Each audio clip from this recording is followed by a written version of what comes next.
Aleister Crowley's Liber 81, a butterfly net. And yeah, this isn't a butterfly net, obviously. But Moonchild's 20th chapter is Walpurgis Nacht. The spring into Paul's had advanced with eager foot. In her gait, she revealed the truth of her godhead. And by the end of April, there was no wreath of snow on Apennine or Alban or Appenine Hill. The last of the month was hot and still as midsummer. The slopes of Posillipo begged a breath from ocean, and were denied, so heavy a haze hung on the sea, that not only Capri, not only the blue spur that stabs the sunset, but Vesuvius itself were hidden from the villa where Iliel and her friends were nested. Sunset was somber and splendid. The disk itself was but a vague intensity of angry Indian red. His agony spilt a murky saffron through the haze, and the edges of the storm clouds on the horizon, fantastically shapen, cast up a veritable mirage, exaggerated and distorted images of their own scarred crests that shifted and changed so that one might have sworn that monsters, dragons, hippogriffs, chimera were moving in the midst, a saturnalia of phantasms. Iliel impatiently awaited the moment of darkness when she could meet the old lady and start for the Sabbath. She had noticed a long conference that day between Sister Clara and the two men, and she was sure that they were themselves arranging for their departure. The suspicion was confirmed when, one after the other, they came to wish her a good night. She was more than ever determined to follow them to the Sabbath. By 9 o'clock, everything was still in the garden, save for the tread of Brother Onofrio's patrol, who paced the upper terrace, chanting in the soft and low, yet stern tones of his well-modulated voice, the exorcism that magical guardians have sung for so many ages with its refrain, "On them will I impose my will, the law of light." Iliel gave her little cough and found herself immediately upon the path she knew so well. It only took her a few minutes to reach the rock, and there was the old lady waiting for her. "I must tell you at once, my dear," she began without any preliminary, "that you must be very careful to do exactly as I say in that country."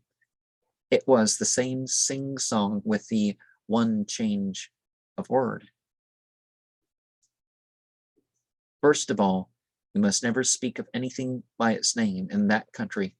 So if you see a tree on a mountain, it will be better to say, 'Look at the green on high,' for that's how they talk in that country.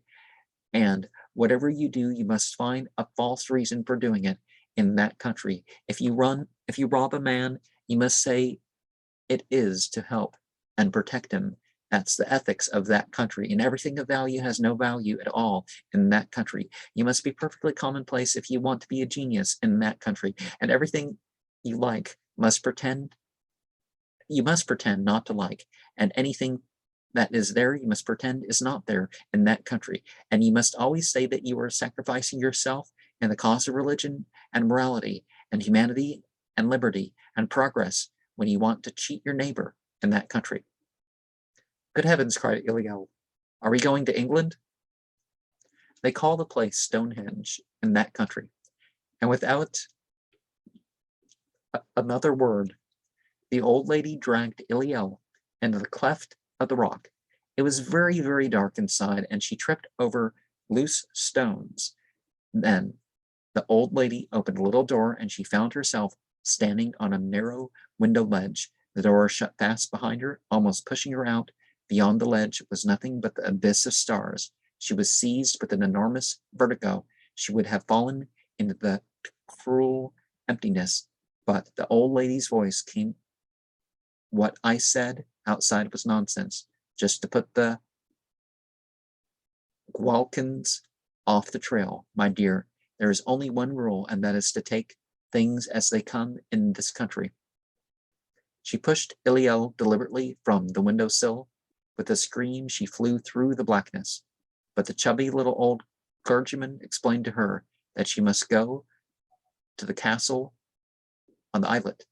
It was only a little way to walk over the ice of the lake, but there was no sign of an entrance. The castle was fitted cunningly to the irregularities of the rock, so that one could see nothing but masonry, and there was no trace of any door, and the windows were all very high in the wall. But as Iliel came to it, she found herself inside, and she never knew how she got there. It was easy to scramble along the ladder to the golf course, but the main deck of the galleon was slippery with the oil that spurted from its 1,000 fountains. However, she came at last to the wardrobe where her hairbrush was hanging, and she lost no time in digging for the necessary skylarks. At last the way was clear, the pine woods on the left, the anthills on the right, straight through the surf to the heathenry pagoda, where the chubby clergyman and the old lady already arrived, and were busy worshipping the Chinese god. Oh, of course, it was Cyril, with Brother Onofrio and Sister Clara all the time. How stupid she had been. But for all that, the toads were a nuisance with their eternal chatter and laughter, and they wore their jewels very much too conspicuously and profusely.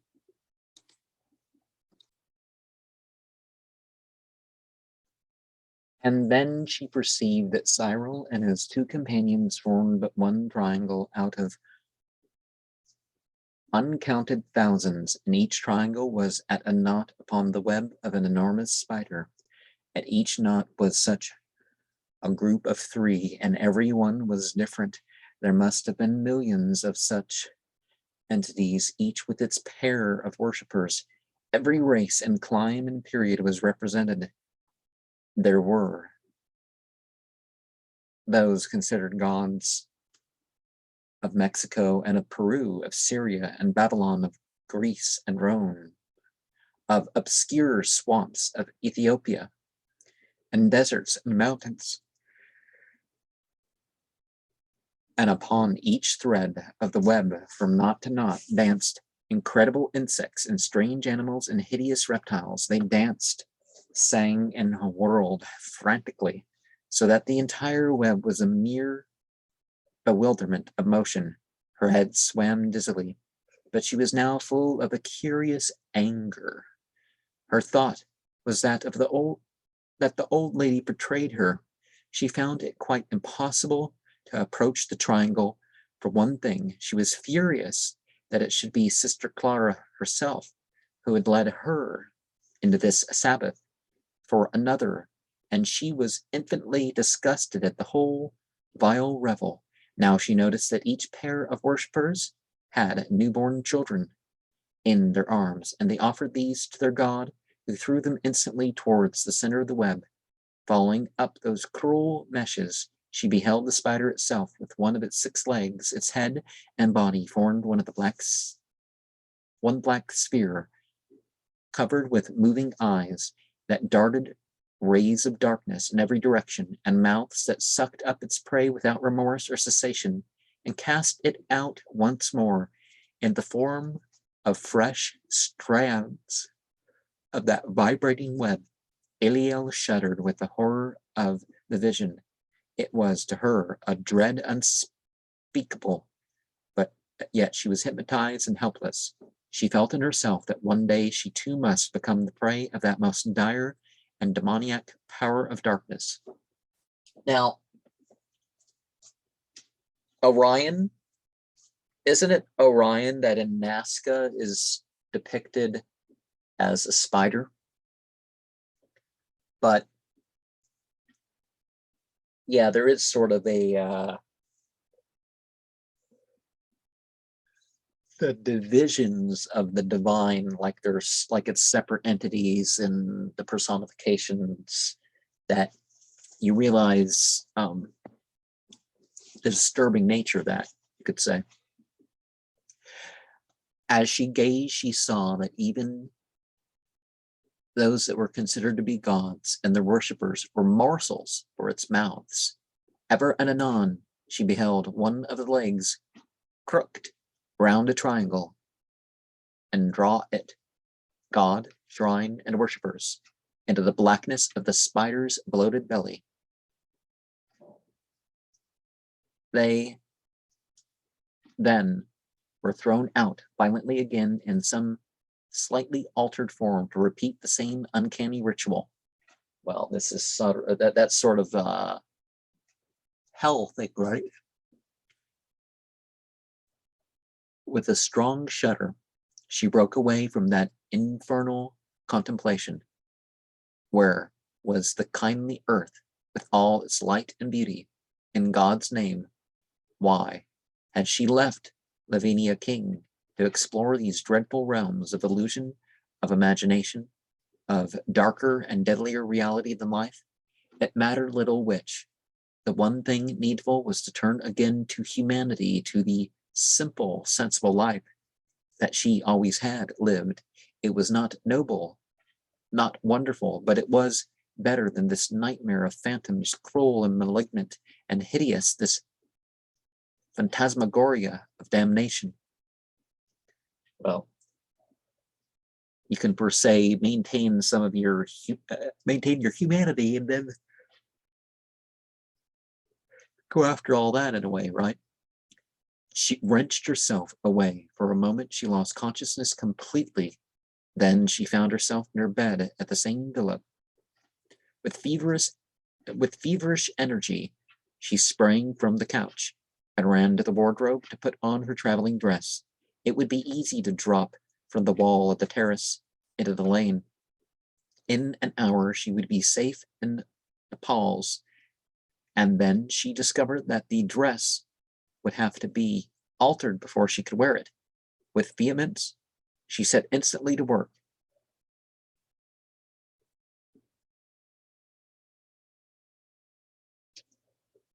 And just as she was finishing, the door opened and Sister Clara stood beside her. "Come, Eliel," she said. "It is the moment to salute May morn." The indignant girl recoiled in anger and disgust, but Sister Clara stood smiling gently and tenderly. Eliel looked at her almost despite herself, and she could not but see the radiance of her whole being, a physical aura of light playing about her, and the fire of her eyes transcendent with seraph happiness. "They are waiting for us in the garden," she said, taking Eliel by the arm like a nurse with an invalid, and she drew over her shoulders the great lunar mantle of blue velvet with its broidered silver crescents, its talismans of the moon, and its heavy hanging tassels of seed pearls, and upon her head she set the tiara of moonstones. "Come, they are waiting." So Eliel suffered herself to be led once more into the garden. In the east, the first rays of the sun gilded the crest of Posillipo and tinged the pale blue of the firmament with rosy fingers. The whole company was gathered together in ordered phalanx to salute the Lord of life and light. Eliel could not join in that choir of adoration. In her heart was blackness and hate, and nausea in her mouth. What vileness lay beneath this fair semblance?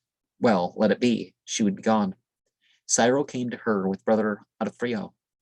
As the last movement of her majestic chant died away upon the echoing air, he took her in his arms. "Come, I have much to tell you." He led her to a marble seat and made her sit down.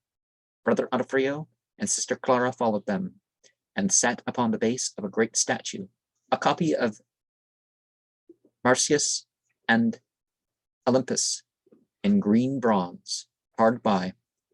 "Child," said Cyril, very gravely and gently, "look at the eastern slope of Pasilapo, and look at the stars, how brightly they shine, and look at that shoal of gleaming fish that swim so deep beneath the waters of the bay, and look at your left ear. What shapeliness, what delicate pink." She was too angry even to tell him not to be an idiot. She only smiled disdainfully. He continued, "But those things are there. You cannot see them because the conditions are not right. But there are other things that your eyes sees indeed, but you not, because you have not been trained to see them for what they are. See Capri in the morning sun. How do you know it is an island, not a dream, or a cloud, or a sea monster? Only by comparison with previous knowledge and experience. You can only see things that are already in your own mind, or things so like them that you can adjust yourself to the small percentage of a difference. But you cannot observe or apprehend things that are utterly unfamiliar, except by training and experience. How does the alphabet look to you when you first learn it? Don't you confuse the letters? Arabic looks fantastic to you, as the Roman script does to the Arab. You can memorize one at a glance. While you plod painfully over the other, letter by letter, and probably copy it wrong after all. That's what happened to you last night. I know you were there, and knowing you were not an initiate, I can guess pretty well what you must have seen. You saw things accurately so far as you could see them. That is, you saw a projection into your own mind of something really in being. How right such vision can be, and yet how wrong. Watch my hand. He suddenly raised his right hand. With the other he held a book between it and her eyes. I can't see it, she cried petulantly. Look at its shadow on the wall. It's the head of the devil. Yet I am only making the gesture of benediction. He lowered the book. She recognized at once the correctness of his statement. She looked at him with open mouth and eyes. He was always stupefying her by the picturesqueness of his allegories, and his trick of presenting them dramatically. What then? This is what really happened last night, only there is no such thing as time. This is what you should have seen, and what you will see one day if you cling to the highest in you. He drew a notebook of white vellum from his pocket and began to read. The whirlwind of the eagle and the lion, the tree upon the mountain that is Zion, the marriage of the starbeam and the clod, the mystical Sabbath of the saints of God, bestride the broomstick that is God and man, spur the rough goat whose secret name is Pan. Before that rod, heaven knows itself unjust. Beneath those hooves, the stars are puffs of dust. Rise up, my soul, one stride in space is spanned. Time like a poppy, crushed in thy left hand, while with thy right thou reachest out to grip the grail of God and tilt it to thy lip. Lo, all the whirring shafts of light, a web, wherein the tides of being flow and ebb, one heartbeat pulsing the eternal stress, extremes that cancel out in nothingness. Light thrills through light, the spindle of desire, cross upon cross of elemental fire. Life circles life, the roses all flowers above, and in their intermarriage they are love. Lo, on each spear of splendor burns a world, revolving, whirling, crying aloud and curled, about each cosmos, bounding in its course. The sacred snake, the father of its force, energizing, self-sustained, man-hearted, eagle-pinioned, lion-maned, exulting in its splendor as it lashes, its phoenix plumage to immortal ashes, whereof one fleck, a seed of spirit spun, whirls itself onward and creates a sun. Light interfused with light, a sparkling spasm of rainbow radiance spans the cosmic chasm. Light crystallized in life coruscating in light, their mood of magic consummating the miracle of love and all the awe of need made one with liberty's one law, a fourfold flower of Godhead, leaf and fruit, and seed and blossom of one radiant root, resolving all the being of its bloom into the rapture of its own perfume, star-clustered dew each fiber of that light, wherein all being flashes to its flight. All things that live a cohort and acquire laugh with the leapings of that fervid fire. Motes in that starlight they are drunken of, the wine of their own energy of love. Nothing so small, so base, so incomplete, but here goes dancing on diviner feet.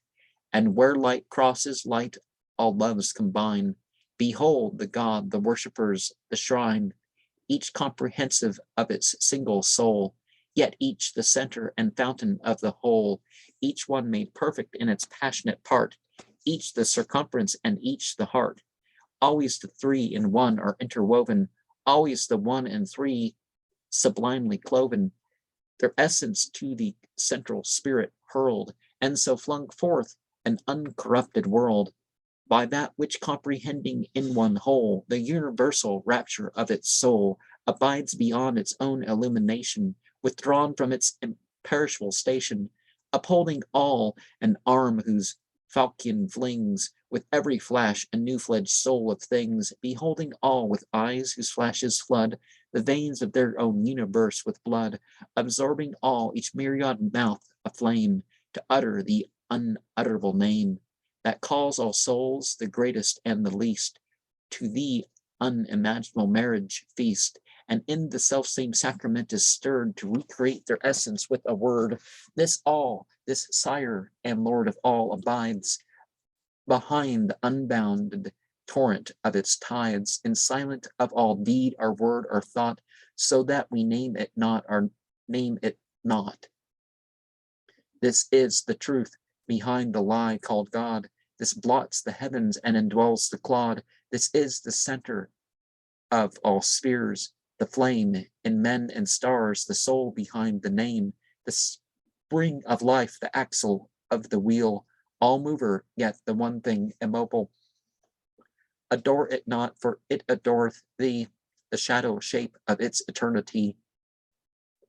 Lift up thyself, be strong to burst thy bars, for lo, thy stature shall surpass the stars. And of course, all these limits and personifications that we put upon God, and the idea that we're worshiping God not for ourselves, and you know,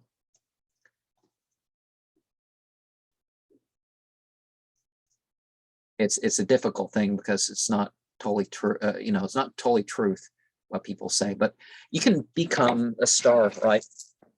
That's the whole thing. You can become a star. Every man and woman is a star. Cyril put away his book.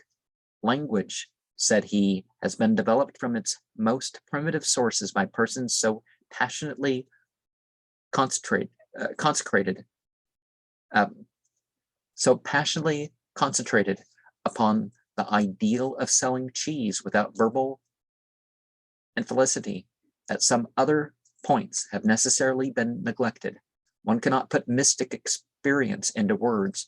One can at best describe phenomena with a sort of cold and wooden accuracy, or suggest ecstasy by very vagueness. You know that line, "O windy star blown sidewise up the sky." It means nothing if you analyze it, but it gives the idea of something, though one could never say what.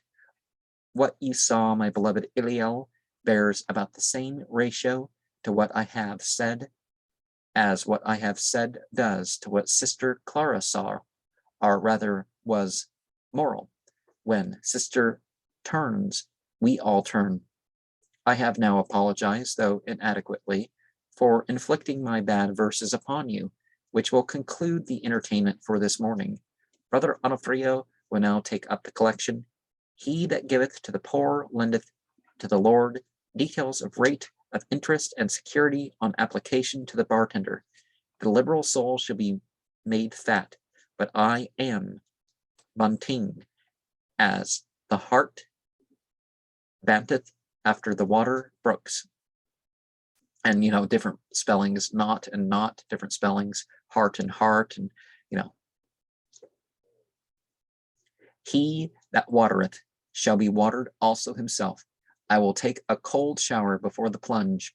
The mothers' meeting will be held as usual at 8:30 on Tuesday evening. Those who are not yet mothers, but who wish to become so, kindly apply to me in the vestry at the conclusion of the service. Sister Clara, please play the people out quickly. Was that the Conan O'Brien show? The if you want children, have sex and then leave town. Is that how it goes? But no, people in positions can help set up marriages of legal and spiritual sort and all sorts of stuff. So,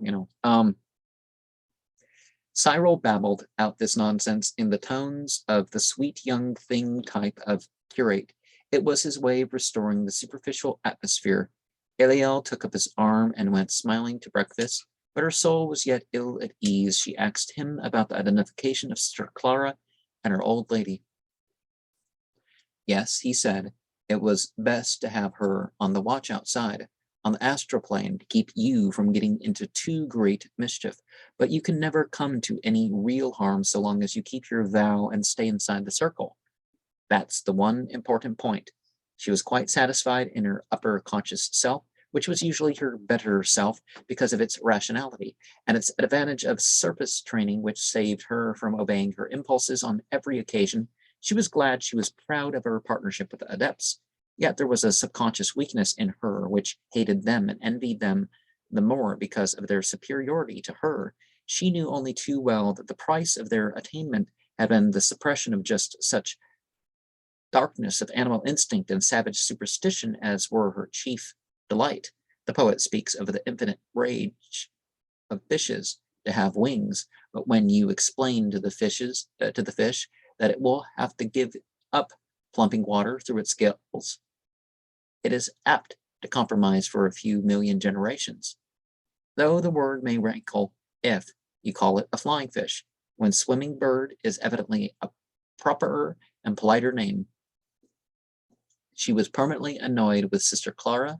Her motive for making excursions on that path had been to get rid of the idea of Cyril and his magic, and he had not even come himself to welcome her, but set this woman to disguise herself and spy upon her thoughts.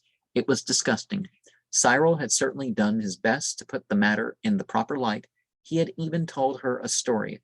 A charming lady, wife of a friend of Bowling's, whom her physical and mental characteristics induced me to introduce as Mrs. Donut, was once left lorn in the desert of Manhattan, while her husband was on a spook shikar with Lord Antony in this very Nepals, which you see before you. Slightly to the left, child, Miss Donut was as virtuous as American women sometimes are when denied opportunity to be otherwise. Well, and the poor lady was far from attractive. Now, modesty and other things isn't, is nowhere near based on attractiveness as people think, or other such things. But in the world of spirits, it appears the same standards are not current as in Peacock Alley or Times Square, and she was soon supplied with a regular regiment of spirit lovers. They told her what to do and how to do it, eating, drinking, reading, music, whatever she did, all must be done under spirit control. And one day they told her that they had a great and wonderful work for her to do, the regeneration of humanity and so forth. I think it was, anyhow, something perfectly dotty. She was now quite without power to criticize her actions by reason or good sense. The voice of the spirits was for her, the voice of God. So they sent her to the bank for money and to the steamship office for a passage to Europe. And when she got to Liverpool, they sent her to London, from London to Paris, from Paris to Genoa. And when she came to Genoa, they told her which hotel to choose. And then they sent her out to buy a revolver and some cartridges. And then they told her to cock it and put the muzzle to her forehead and then pulled the trigger. The bullet made little impression on that armor plate of solid bone, and she escaped to tell her story. She had not even sense enough to tell it different. But that, my child, is why it is better to have a kind of friend to look after you when you start a flirtation with the gay, if treacherous Lotharios of the astral world. Joyous, basically. Not the other thing. I hope you don't think I'm a woman like that. All women are like that. No. She bit her lips, but her good sense showed her that this main principle was right. If she had only been able to stifle the formless promptings which were so alluring and so dangerous, but as she could not live wholly on the heights of aspiration, so also she could not live on the safe plains of earth life. The voices of the swamp and the cavern called to her continuously. And so the external reconciliation had no deep root. For a few weeks she was better and healthier in body and mind. Then she slipped back into her sulks and went fairy-telling, as she called it.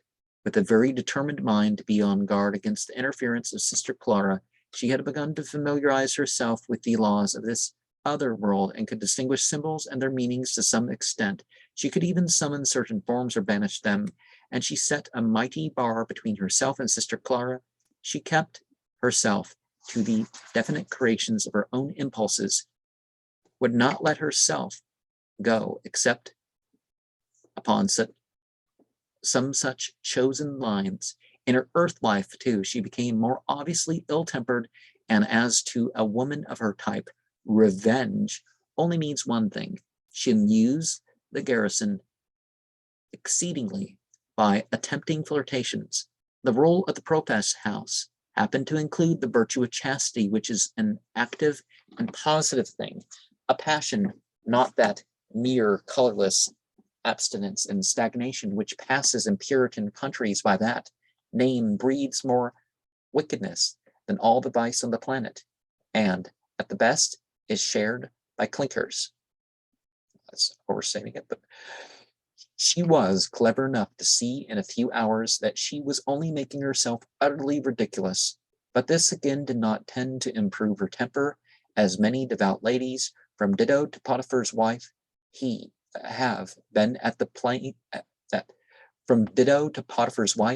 have been at the pains to indicate to our psychologists. The situation grew daily more strained, with now and then an explosion which cleared the air for a while. The discipline of the profess house prevented the trouble from spreading, but Cyril Gray confided to Brother Onofrio that he was angrier than ever at the efficient way in which Edwin Arthwaite and his merry men had been put out of business. I'd give my ears, said Cyril, to see Edwin arm in arm with Lucifuge Raphael, like the Goetia program for folklore addresses that more, coming up from the bay to destroy us all by means of the mysterious amulet of Rabbi Solomon, conferring health, wealth, and happiness, with bag complete, also lucky moles and love charms. Price $2.11.3 to regular subscribers to the Occult Review.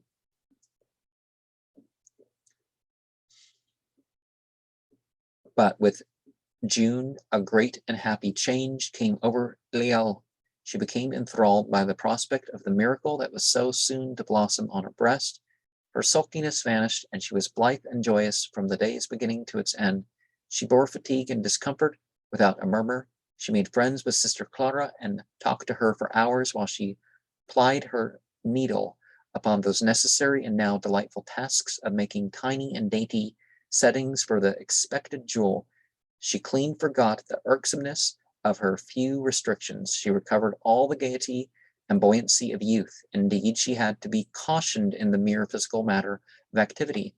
No longer did she indulge morbid fancies or take unwholesome pleasure in the contemplation of evil ideas. She was at home in her heaven of romance, the heroine of the most wonderful story in the world. Her love for Cyril showed a tender and more exalted phase. She became alive to her dignity and responsibility. She acquired also a sense of nature which she had never had before in all her life. She felt a brotherhood with every leaf and flower of the garden. She told herself stories of the loaves of the fishermen whose sails dotted the blue of the bay, wondered what romances were dancing on the decks of the great white liners that steamed in from America to tour the Mediterranean, laughed with joy over the antics of the children who played on the slopes below the garden, and glowed with vigor of the sturdy peasants who bore their baskets of fish or flowers or their bundles of firewood up or down the lanes which her terraces overlooked. There was one wrinkled fish wife who was perfectly delightful. Old and worn with a lifetime of toil, she was as cheerful as the day was long, bowed down as she was by her glittering burden. She never failed to stop and wave a hand and cry, "God bless you, pretty lady, and send you safe and happy day," with the frank warmth of the Italian peasant. The world was a finer place, after all, and Cyril Gray was the dearest boy in it, and herself the happiest woman. And chapter 21 is of the renewal of the great attack and how it fared. And speaking of Walpurgisnacht, I do my seasonals in a way that it'll be open to your intentions.